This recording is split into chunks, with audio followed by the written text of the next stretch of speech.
Hello guys, good morning. আপনারা কেমন আছেন? আশা করি ভালো আছেন। আমিও ভালো আছি। আর ছেলে মেয়ে দুজনে বেরিয়ে গেল। ছেলে হচ্ছে আফটারনুন ছিল, ও এখন একটু হাতটা ফাঁকা হলো আমার, তা আমি আপনাদের গুড মর্নিংটা বলেই দিই।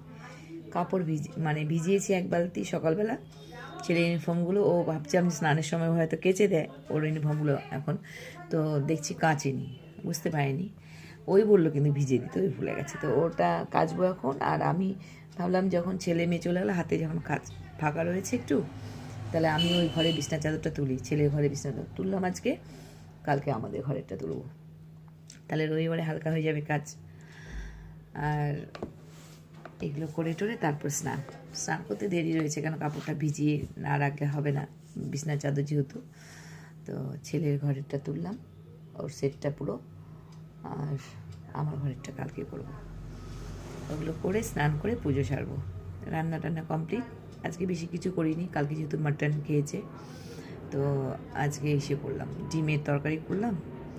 আর অনেক দিন পর, মানে এই সিজনে আর কি, ঠান্ডার সিজনে ডাটা, মানে ফুলকপি ডাটা কচি কচিগুলো কয়েকটা রেখেছিলাম।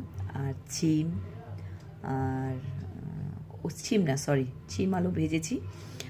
কলাইশুঁটি যে আছে একদম কচি ছিল, তো ওই কলাইশুঁটিগুলোর মানে কলাইটা বের করে যেটা আর কি বডিটা থাকে সেটা দিয়ে, তারপরে সব কিছু বেগুন, মূলো, হ্যাঁ, সব কিছু দিয়ে পোস্ত আর সর্ষে দিয়ে করেছি। ছেলে খুব ভালো খেলো দেখলাম।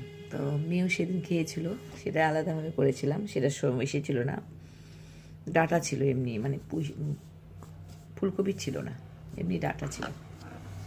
তো ওটা করলাম, ডিম আলু তরকারি করলাম, আর শিম আলু ভাজা করলাম। এই আজকে দুপুরের মেনু। খেয়ে গেল ছেলে।